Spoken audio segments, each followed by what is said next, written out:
They said the convoy was trespassing. That was the Empire's justification, broadcast across every channel, echoed by every sycophant and servant who feared to question the order.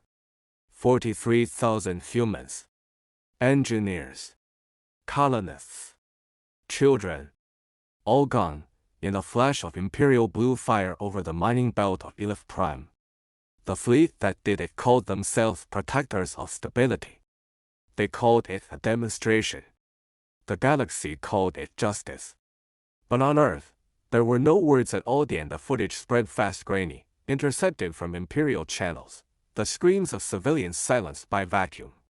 A transport bearing the Terran flag burned until nothing remained but molten debris orbiting a dead rock. The announcer on the Imperial network laughed when he said it. Perhaps now, he declared, the Deathworlders will learn obedience. No human official responded. No ambassador issued protest. No council delegation arrived to demand compensation. Humanity, it seemed, had simply gone silent. At first, the other species celebrated. The humans had grown too bold, too successful, expanding their colonies beyond their trade agreements, daring to challenge the monopoly of the Galactic Empire. Their arrogance had been punished. At last, balance had returned. On the human side of the stars, the silence spread like a shadow. Trade routes went dark. Terran channels shut down. Civilian vessels stopped broadcasting their transponders. The communications relays that once hummed with human chatter transmitted nothing but empty static. For the first time in centuries, no one could read what the humans were thinking. The Empire's analysts concluded that fear had broken them. Deathworlders, perhaps, had finally learned humility. The Emperor himself dismissed the matter with a single wave of his jeweled hand. They will crawl back soon enough, he told his court. They always do. They are a race of traders and scavengers, not soldiers. But deep under the quiet of soul, ancient systems woke. The first to notice was an automated observatory orbiting the Kuiper perimeter. It detected the reactivation of restricted defense protocols, old, sealed designations from the age of isolation. No human nation had authorization to touch them. Yet they were coming online one by one. In the heart of the Terran defense network, a signal repeated in perfect precision, cycling through forgotten frequencies: Project Hephaestus, Project Argus, Operation Echo. To the average citizen of the Empire, these meant nothing. But to the few historians who remembered what Earth had been before joining the galactic community, the names stirred unease. Hephaestus, an orbital foundry project rumored to have built ships too advanced to replicate. Argus, a surveillance network spanning the Oort cloud. Echo, a strategic deterrent no one had ever fully described. The Empire's intelligence division noticed the anomalies and sent probes into Terran space. None returned. Within days, human diplomats began resigning. One by one, every ambassador from Earth withdrew, citing cultural mourning. On Mars, entire cities entered a synchronized period of silence. Across human colonies, flags flew at half-mast. No speeches. No vengeance declared. Only unity, cold and absolute. The Empire mistook it for submission. The press mocked humanity's theatrics. The senator from Vorkon laughed in session, declaring, "Let them mourn. It will remind them who rules the stars." But others began to worry. Merchants reported that human trade fleets had vanished, their beacons gone. Shipyards once bustling with civilian traffic now showed no activity. Satellite imagery revealed that Terran orbital stations were empty. Every vessel, every module, gone. Not destroyed. Simply removed. The Empire's border captains dismissed it as coincidence. But by the time the first investigation team reached Alpha Centauri, the system was silent. No ships. No transmissions. Only a single automated beacon repeating a message in binary, the words translated simply, "You killed our sons." The report was filed, reviewed, and buried. No further action taken. Meanwhile, deep within Sol's inner system, the quiet hum of planetary foundries shifted tone. Entire shipyards reconfigured their production schedules. Civilian manufacturing stopped entirely. Every satellite, every relay, was rerouted through encrypted channels. Artificial intelligences once used for trade optimization were reassigned to logistics coordination. No public records explained what logistics they meant. The governments of Earth and Mars issued a single unified decree unheard of in all their fractured history. Humanity mourns, it said. We will not forget. In the weeks that followed, imperial border worlds began noticing subtle signs. The faint tremors of long-range FTL signatures near uncharted regions. Deep space telescopes detecting vast heat blooms from dark sectors. When they investigated, the anomalies disappeared. Some called it paranoia. Others remembered what humanity was capable of. The galaxy had forgotten how the Terrans survived their homeworld. A death world of unstable climates, predators, diseases, and gravity that crushed most alien species. The Empire forgot that humans evolved under pressure, under endless war and extinction. They forgot that humans never learned peace, they only learned pauses between wars. The Terran Council did not meet in public. No speeches. No propaganda. The humans simply stopped participating. Their outposts sealed themselves, their corporations withdrew from the markets, and their fleets disappeared into unregistered systems. Inside the Empire, this silence became a running joke. The humans have gone back to their rock, said the Imperial admirals. Let them rot there. And then came the first signal. It was faint, almost accidental, an encoded pulse detected by a forgotten communications relay on the edge of Neutral Sector 9. The technicians assumed it was interference until they decrypted part of it. It wasn't random noise. It was a timestamp, Earth's standard year. Coordinated to the exact minute of the massacre. For the first time, the Empire's intelligence division began to worry. They sent another survey vessel into Terran space. It did not return. 2 weeks later, a third ship was dispatched. It, too, vanished. The fourth probe sent back only one image before contact was lost. An orbital silhouette against Sol's light, massive and angular, far beyond known designs. The Imperial High Command laughed it off. Fabrication, they said. No species that primitive could build that fast. But one admiral, old enough to remember the first human wars, didn't laugh. Admiral Vexen had fought at Vega's border during the first Terran expansion. He remembered the tactics, the unpredictability, the way humans adapted mid-battle, turning losses into weapons. He remembered the silence before their counterstrikes. You don't understand them, he warned. They never forget. They never stop. When they go quiet, it's not surrender. It's the sound of knives being sharpened. His words went ignored. On the anniversary of the massacre, the Empire broadcast a commemorative parade from its capital. Fleets flew in formation, banners waving, speeches praising the Emperor's victory over the savages. The entire galaxy watched as the Empire celebrated its triumph. On the same day, in every human settlement, a different ritual occurred. Lights dimmed. Families gathered. They said nothing. They watched the stars in silence. Across hundreds of worlds, millions of people stood as one, not in rage, but in perfect stillness. Some aliens found it unsettling.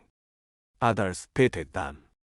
None understood what it meant. On the 5th week after the silence began, the Empire received its first casualty report. A listening post at the edge of the Perta Nebula went offline. At first, the galaxy tried to laugh off the message. 3 words, broadcast from nowhere, claiming to come from the humans. No coordinates, no authentication, no visible fleet. Just the cold, steady repetition of a phrase that made every translator shiver. We are coming. Imperial broadcasters mocked it, calling it human melodrama. Officials dismissed it as an empty threat. But traders on the Outer Rim stopped laughing when they noticed the first disappearances. Outposts near former human trade routes went silent. Merchant stations along the frontier stopped responding to hails. Navigation buoys drifted out of position, unanchored and cold. Entire sectors of the galaxy began to fade into uncharted gray. On Imperial maps, the Empire blamed pirates, then rebels, then malfunctions. But the patterns didn't match anything they knew. The losses were precise. Every system affected had one thing in common: human presence within the past decade. It wasn't random. It was methodical. When the first convoy failed to return, the Empire dispatched an investigation fleet 50 ships strong, equipped with deep-scan sensors and high-energy interceptors. They entered the sector of Hellion Drift, where human miners had once operated. They transmitted for 30 hours. Then the transmission stopped. 3 weeks later, fragments of their ships were found orbiting a dead moon, each hull stripped clean. No signs of battle. No scorch marks. No organic remains. The black box recordings showed only static and a single pulse of light before the data cut out. For the first time in centuries, the Imperial Senate convened an emergency session. But debate turned to mockery again. Senators from the core worlds argued that humans were incapable of such feats. They pointed to the Empire's overwhelming superiority. They called humanity an unarmed species of ex-traders. They refused to imagine the alternative, that someone out there had built something powerful enough to challenge them. While they argued, the disappearances spread. Varkian lost contact with its orbital defense grid. 3 days later, its planetary core suffered an unexplained power failure. The surface cities froze within hours. The Empire called it a natural disaster. The locals called it a warning. Imperial intelligence tried to analyze the threat. Their top analysts reviewed centuries of human behavior, searching for patterns. They studied every war humanity had fought, every crisis they had survived. What they found didn't comfort them. Every human war began with silence. Every retaliation came disguised as patience. Every victory emerged from loss. They presented their findings to the Imperial High Command. The humans are not retreating, the analysts warned. They're reorganizing. Their silence is an act of war. The Admiralty laughed them out of the chamber, but in the shadows of the galaxy, rumors spread like fire. Refugees from fringe colonies spoke of massive black ships passing through the dark, silent as ghosts, their hulls absorbing light. Stations near the Terran border reported waves of electromagnetic distortion strong enough to blind sensors. And every time, when the static cleared, a message appeared on the local networks: "You killed our sons." Merchants refused to enter Terran sectors. Transport guilds rerouted entire trade networks. The cost to the Empire was staggering, but fear overrode greed. The Empire's propaganda bureau tried to dismiss the stories, releasing official statements blaming terrorist human extremists. But even the loyal citizens began to whisper that the ghosts of Earth had risen. Meanwhile, the Imperial Navy increased patrols near the old Terran borders. Probes sent ahead of fleets vanished almost instantly. Every recon team deployed into the void reported strange readings, faint energy signatures that didn't match any known technology, as if space itself was being rewritten. A young intelligence officer named Kale noticed something in the data. Each disappearance occurred at exact intervals, measured, predictable, precise. They weren't random at all. They formed a pattern that mirrored human migration paths before the war. When he presented his findings, his superior officers dismissed him, accusing him of paranoia. 2 days later, Kale disappeared from his post. His terminal continued to transmit for 24 hours after his absence, repeating a single word: "Listen." The Empire didn't listen. Weeks turned into months, and the silence grew heavier. Trade networks near human territory collapsed completely. The Empire began losing communication with colonies that had nothing to do with Earth. At first, they thought it was coincidence. But when entire communication relays started transmitting distorted voices whispering in Terran Standard, the panic began. On one channel, a fleet captain's last recorded words echoed across the relay: "They're not attacking us. They're watching us." Civilian sectors began to panic. Riots broke out on outer worlds. The Empire enforced curfews, increased propaganda, and declared human interference a punishable offense. Yet they could not find the enemy they were blaming, and then a signal was detected from the edge of the Tanus expanse. Not a human transmission this time, an ancient beacon, predating the Empire itself. It had been dormant for millennia, a relic from the first expansion era.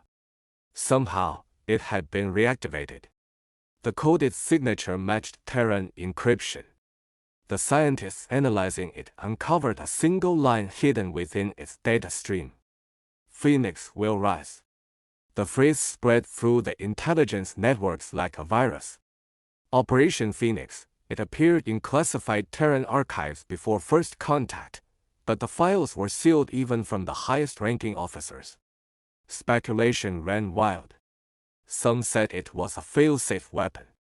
Others claimed it was an evacuation protocol. None of them guessed it was both. Soon after, civilian telescopes in the neutral systems began detecting anomalies, massive heat signatures moving between sectors with impossible precision. Entire constellations seemed to blink as these signatures passed, distorting gravitational readings. No one could identify what they were. Every attempt to scan them ended in interference. The Empire ordered its fleets to full readiness. Admirals prepared their forces, though most still believed it was a bluff. The Emperor, seeing opportunity in fear, declared a galactic campaign against human insurgents. Billions of soldiers were mobilized. Billions of citizens cheered. But their cheers carried the hollow ring of denial. When the first fleet entered human space, they found nothing. No ships. No planets. No stations. Just debris fields, artificial ones, constructed deliberately to mislead sensors. The humans had erased themselves so completely that even their star maps no longer aligned. It was as if they had folded the edges of reality around their territory, hiding everything behind a curtain of darkness. 2 days after the fleet's entry, its communication ceased. An emergency broadcast was received only once, filled with static and screaming. A single phrase cut through before it ended: "They were waiting for us." That was when the Empire began to understand humanity had not been idle. They had withdrawn their fleets, dismantled their colonies, and rebuilt in secret. The silence had not been retreat, it had been concealment. And whatever they were building, it was almost ready. The Empire increased intelligence efforts, intercepting every fragment of Terran transmission they could. Most were meaningless strings of numbers, but a pattern began to emerge, coordinates arranged in the shape of the Orion arm, with one sector pulsing brighter than the rest. Analysts labeled it the Soul Core. No probe that entered that space returned. At first, the Empire thought the disappearances were strategic, a tactic of intimidation. They convinced themselves that the humans couldn't truly threaten them, that fear was their only weapon. But when the first Imperial world lost its sun, no one could lie anymore. It began without sound, without light, just a faint gravitational distortion on the edges of the Kalan system. Observatories registered it as an anomaly, a mass shadow moving between stars faster than light should allow. By the time the scientists realized it was decelerating, it was already inside the system. 17 minutes later, the star dimmed. 3 minutes after that, the star went out. No explosion. No collapse. Just a silence so absolute that even the sensors screamed in no readings. The Empire lost contact with 3 billion citizens in an instant. When a recovery fleet arrived, they found the planet intact, orbiting a dead sphere of dark matter where the sun had been.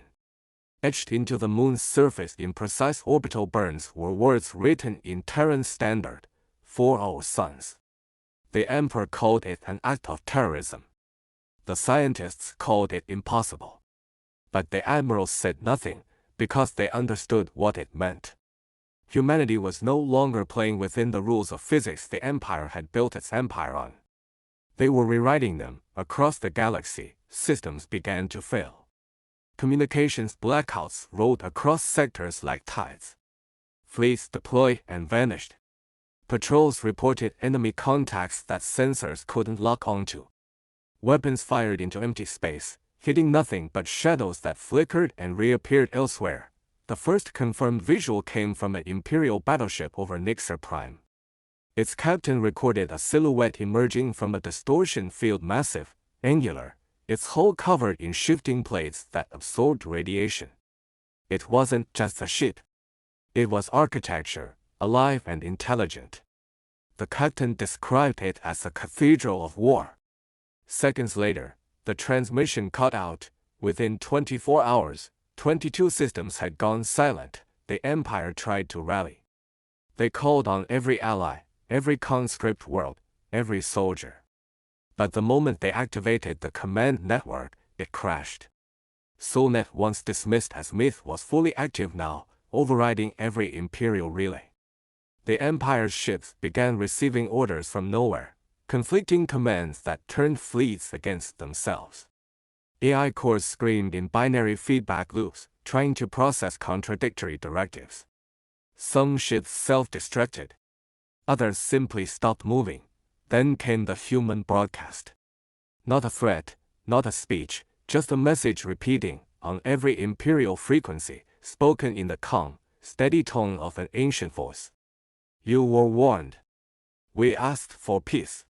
You answered with fire. Now we bring silence. And the silence came. Human fleets appeared in coordinated bursts of light, moving faster than theoretical limits allowed. Their drives folded space like origami, arriving with no warning, no signature, no traceable trajectory. Imperial fleets tried to counterattack, but every engagement ended the same way: instant annihilation. Missiles passed harmlessly through human ships, redirected by gravitational distortions. Energy weapons refracted off invisible fields. Every counterstrike failed before it began. No communication. No mercy. No negotiation. The humans didn't occupy. They didn't claim territory. They didn't even collect wreckage. They struck, erased, and vanished. It wasn't war. It was punishment. The Empire's Senate went into crisis. Panic tore through the core worlds. Citizens fled to bunkers. The Emperor ordered full planetary shields activated, but when the human fleets arrived above Empyra Prime, the shields didn't even register the attack. The planetary grid simply turned off. Millions looked up and saw the night sky fracture into rivers of fire. Massive structures, kilometers long, drifted through orbit. They weren't ships, they were machines that looked like they'd been built by civilizations older than time itself. One descended slowly toward the capital, hovering silently above the palace. For a moment, it did nothing. Then it spoke, broadcasting across the planet in flawless Imperial dialect.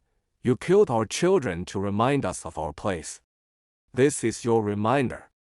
The sky burned white. Empyra Prime was not destroyed, it was erased. Not vaporized, not shattered, simply removed from existence. When the light cleared, only empty space remained, a hole where the Empire's heart had been. Every ship in orbit was gone. Every transmission ceased. Every record of its coordinates was deleted from galactic databases by the same signal that erased the planet. The Empire's capital was unmade. The rest of the galaxy fell into chaos. Some worlds surrendered before they were even contacted. Others tried to resist, but resistance meant nothing. The humans never even targeted civilian populations again. They targeted symbols, the communication hubs, the propaganda centers, the monuments built to imperial pride. One by one, they silenced the Empire's voice, and everywhere they struck, they left messages. Burned into rock, carved into orbit, embedded into transmissions. Never again. The Emperor, hidden aboard a dreadnought fleeing toward the galactic rim, demanded parley. For the first time, humanity responded. The message came as a simple data burst, containing no video, no voice, only text. You had your chance to speak before you murdered them. Now you will listen. Then the dreadnought systems began shutting down. One by one, its engines failed. Its weapons locked. The Emperor tried to flee in an escape pod, but the pod bay was sealed. A calm voice filled the ship's communication system. It wasn't angry. It wasn't human anymore. It was the voice of something greater. You ruled through fear. We learned from you. The ship's black box later recorded its final seconds, light folding around it, reality bending inward, and then silence. No explosion. No wreckage. Only empty coordinates. When news spread of the Emperor's disappearance, the remaining Imperial worlds surrendered instantly. The Navy disbanded itself. Commanders turned off their transponders. Civilian governments begged for mercy. But humanity never came to occupy them. The fleets simply stopped. Across the void, billions waited for vengeance that never came. The humans had done what they came for. They had ended the Empire, not by conquering it, but by erasing its will to fight. The last message they sent was not a threat. It was a warning. Broadcast across every remaining network, it played once, then deleted itself from every system. We are not gods. We are the memory of loss. You taught us cruelty, and we learned precision. When we grieve, the stars tremble. Let this be the last lesson the galaxy ever needs.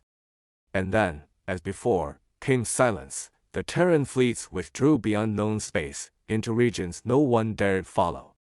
Their worlds remained hidden, their signals dark. The galaxy was left to rebuild, to whisper about what they had witnessed. Entire cultures rewrote their history to erase their part in the Empire's crimes. Others turned the story into religion, praying to the unseen Deathworlders who had punished arrogance itself. But deep within the surviving archives, a few scholars kept the forbidden files, the footage, the transmissions, the impossible energy readings. They studied the patterns left behind, and one truth became clear. The humans had not destroyed everything. They had chosen what to leave behind. The Empire's outer colonies were intact. The civilian populations lived. Only the architects of the massacre were gone. The punishment had been precise, mathematical.